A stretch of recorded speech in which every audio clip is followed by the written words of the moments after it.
انسان کی زندگی کا کیا مقصد ہے؟ دل میں کبھی کبھی خیال آتا ہے، لیکن اکثر میں یہ چیز سوچتی ہوں آج سوشل میڈیا نے ہم سے ہماری سوچیں چھین لی ہیں، حالانکہ اللہ رب العزت فرماتے ہیں تدبر کرو، تفکر کرو۔ کیا ہوگا تدبر سے، تفکر سے؟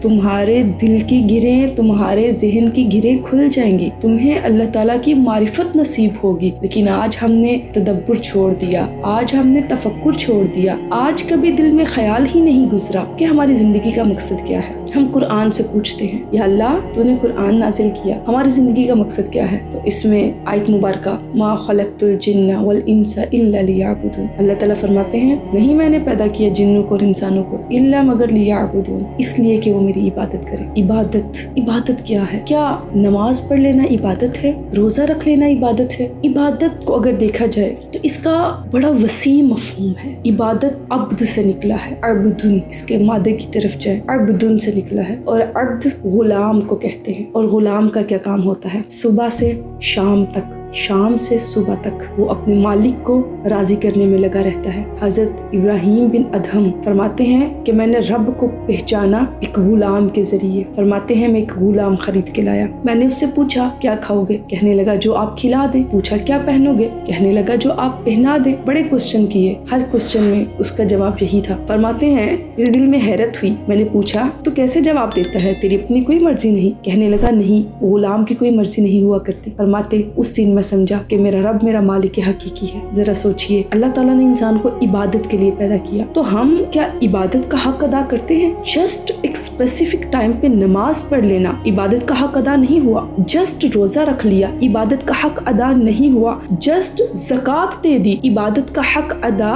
نہیں ہوا۔ عبادت کا حق اسی صورت ادا ہوگا کہ ہم صبح سے شام تک، شام سے صبح تک اپنے مالک حقیقی کو راضی کرنے میں لگے رہیں۔ کیوں؟ ہم غلام ہیں، وہ خالق ہے، وہ مالک ہے، وہ جسے چاہتا ہے، جہاں چاہتا ہے، جیسے چاہتا ہے نواز دیتا ہے۔ بندے تیرا کام کیا ہے؟ تیرا کام ہے تو اپنی زندگی میں کوئی بھی کام کرے تیری نظر اسی چیز پہ ہو کہ میں نے اپنے رب کو راضی کرنا ہے۔ لیکن آج افسوس، ہم نے کیا کیا؟ ہماری زندگیوں کو اس بات نے تباہ کر کے رکھ دیا کہ لوگ کیا کہیں گے۔ ہم نے لوگوں کے لیے نہیں جینا، ہم نے رب کے لیے جینا ہے۔ اور جب انسان رب کے لیے جینا شروع کرتا ہے، اللہ تعالیٰ اس کے دل کو دنیا کی محبت سے دور فرما دیتا ہے، اسے دنیا سے بے نیاز فرما دیتا ہے، اور جب دنیا سے بے نیازی ملتی ہے تو رب کی محبت انسان کے دل میں جگہ بنا لیتی ہے۔